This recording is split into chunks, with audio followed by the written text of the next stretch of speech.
Deccan police स्टेशनची हद्दीमध्ये Hanuman टेकडी या ठिकाणी या भागाचे जे नागरिक आहे ते सकाळी आणि संध्याकाळी वॉकसाठी जात आहे। त्याशिवाय खूप सारे तरुण विद्यार्थी सुद्धा त्या ठिकाणी फिरण्यासाठी जात आहे। त्या ठिकाणी काही वेळी असे प्रकारची घटना रिपोर्ट झाले होते, चेन स्नेचिंग आहे किंवा कोणाची जे किमती वस्तू आहे अशी चोरून कोणीतरी व्यक्ती नेऊन गेले आहे। असा आमच्याकडे आधीपासून 3 गुन्हे 2024 मध्ये डेक्कन पोलीस स्टेशन येथे दाखल होते। यावर्षी 4 तारखेला अशी एक घटना घडली। आमच्याकडे ज्यावेळी ते रिपोर्ट झाली इमिडिएटली डेक्कन पोलीस स्टेशनचा जे स्टाफ आहे, senior PI Girisha Nimbalkar madam, crime PI Raut साहेब आणि त्याचा जे DB पथक आहे त्यांनी त्या आरोपीचा शोध घेण्याकामी 2-3 टीम्स तयार केल्या।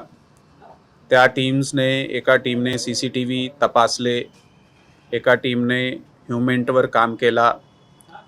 अशा टेक्निकल इंट आणि ह्युमन इंट हा दोघांवर काम करून हा गुन्हा त्यांनी 24 तासामध्ये उघडकीस आणला। आणि त्यात आम्हाला 2 जे आरोपी आहे ते मिळाले। एक स्वप्नील शिवाजी डोंबे, जनता वसाहत पुणे या ठिकाणचा राहणारा, त्याचबरोबर अनिकेत अनिल स्वामी ही पण सुद्धा जनता वसाहत त्या ठिकाणचा राहणार आहे। हा दोघांनी हे 4 गुन्हे केले होते आणि त्यांच्याकडून चौघे गुन्ह्याचा जे आहे ते मुद्देमाल जवळपास 4 तोले सोना ते पण हस्तगत करण्यात आलेला आहे। त्याशिवाय त्याच टेकडीवर एक दुसरा आरोपी मॉन्टी उर्फ तेजस खराडे ह्याला पण आम्ही ताब्यात घेतला आहे, कारण तो सुद्धा एक धारदार हत्यार घेऊन त्या ठिकाणी फिरत होता आणि त्याचा पण शक्यतो जे उद्देश होता ते असे प्रकारची लूटमार करण्याचा होता। असे प्रकारचा एक प्रिव्हेन्शन पण डेक्कन पोलीस स्टेशनने चांगली कामगिरी यामध्ये बजावली आहे। थँक्यू। जय हिंद, जय महाराष्ट्र। जे हे चेन चोरीचे गुन्हे आहे त्यामध्ये पहिला आरोपी आहे स्वप्नील शिवाजी डोंबे, स्वप्नील शिवाजी डोंबे आणि दुसरा आहे अनिकेत अनिल स्वामी। स्वप्नील शिवाजी डोंबे 32 वर्ष आणि अनिकेत अनिल स्वामी 25 वर्ष। मोडस असा आहे की कोणी फिरण्यासाठी गेला तर काही वेळी कपल्स वगैरे त्या ठिकाणी जात आहे, त्यांना ते कुठे बसलेले आहे किंवा रस्त्यावर आहे त्यांना असा धाक दाखवून, शस्त्राची धाक दाखवून किंवा त्याच्या मनात असा भीतीचा वातावरण निर्माण करणे म्हणून त्याच्याकडून ते चेन वगैरे घेऊन जायचे। असे आमच्याकडे आता सध्यापर्यंत 4 गुन्हे उघडकीस आणले आहे। पुढे पण आमचा तपास चालू आहे, अजून त्यामधून काय निष्पन्न करता येईल ते आपल्याला सांगता येईल।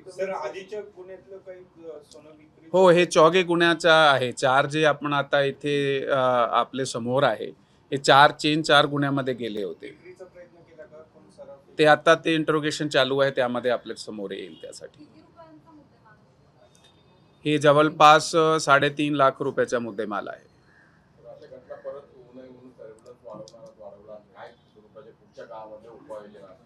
त्यासाठी आम्ही ते जे निर्जन स्थळ आहे त्या ठिकाणी मनपाचे बरोबर मिळून त्या ठिकाणी CCTV कॅमेरे लावणे, त्या ठिकाणी जे लाईट आहे त्याची व्यवस्था करणे, त्याचबरोबर आमची टीम कंटिन्यूअस त्या ठिकाणी पेट्रोलिंगसाठी असते।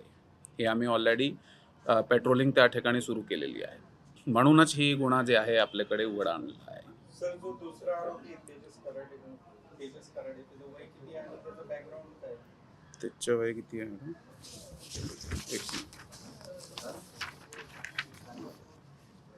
हा पण हे 23 वर्षाचा आहे। हे सुद्धा जनता वसाहतचा राहणार आहे। काही ठिकाणी मनपाचे कॅमेरे लावलेले आहेत पण ते एंट्रन्सला वगैरेच आहेत ना, पण हो, मध्यभागातून वगैरे जे एंट्री करतात असे चोर, आता सध्या एंट्रन्स ठिकाणी लावण्यात आलेले आहे काही ठिकाणी, पण ते जे मध्य भागात आहे ते बाहेर पडताना त्याच रस्त्यातून पडताय. आता जसं आता यावेळी आम्ही जे CCTV कॅमेरे तपासले आहेत त्या ठिकाणी आम्हाला ते माहिती मिळाली आहे. परंतु आपला म्हणणं एकदम बरोबर आहे की ते जे निर्जन स्थळाचे उंच भाग आहे त्या ठिकाणी सुद्धा असे प्रकारचे प्रिव्हेंटिव्ह मेजर आम्हाला घ्यावा लागणार आहे. त्यासाठी उपाययोजना चालू आहे.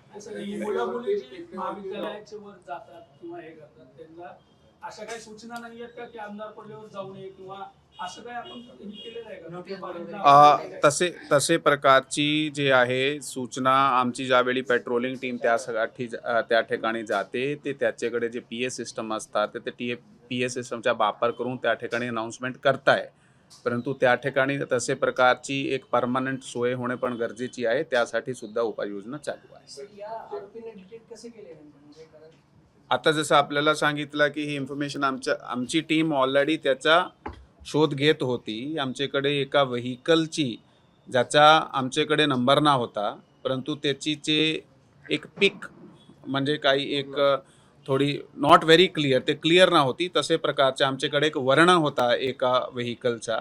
आणि ह्या गुन्ह्यामध्ये ज्यावेळी ही गुन्हा आमच्याकडे रिपोर्ट झाला मग परत तसे प्रकारचा व्हेकल आम्हाला दिसला. ते व्हेकलचा नंबर ना होता, परंतु त्या व्हेकलवर कुठले प्रकारचे चित्र आहे, कुठले प्रकारचे त्याचा कलर आहे, त्याची मेक काय आहे, कंपनी काय आहे, ते सगळ्याचा शोध लावून आमची जे DB पथक आहे त्या टीम्सने फिरून त्याचा ते उघडकीस आणला, शोध घेतला. टेकडीवरती आता जरी गेलं तर खूप मोठ्या प्रमाणात दारूच्या बाटल्या पडलेल्या आहेत. लोकांचा न्यूसेन्स जो आहे अशा लोकांचा, हो. आता इथे आपण बोलत असताना तिथे खाली पाण्याची टाकी जे फर्निचरची टाकीच्या शेजारी एक पार्टी सुरू आहे. हो, हा न्यूसेन्स कसा कमी होईल? कारण त्यासाठी आता 2 गोष्टी आहे. एक ते ज्या ठिकाणी आता जसं आपण एक जागेचं वर्णन केलं आहे त्या लोकल भागाचे लोकांनी पण इमिडिएटली हिंट मला दिल्या पाहिजे जसं आपण आत्ता दिलेलं आहे. आम्ही आत्ताही आमची एक टीम जी आहे त्यासाठी रवाना करतो. म्हणजे पेट्रोलिंग आमची कंटिन्युअस होणे, पण एका वेळी प्रत्येक ठिकाणी, कारण हा भाग खूप मोठे आहे. Given the strength of policing प्रत्येक ठिकाणी ते हजर राहणे शक्य नाही आहे. परंतु वेळेशीर आम्हाला इंट मिळाली तर आम्ही त्या ठिकाणी जाऊन इमिडिएटली त्याची प्रिव्हेन्शन करू शकतो. सेकंड, त्या ठिकाणाला आम्ही आयडेंटिफाय करून तिथे CCTV कॅमेराची सोय होऊन गेली जर तर आम्हाला त्यासाठी खूप सोपा होईल. थँक्यू.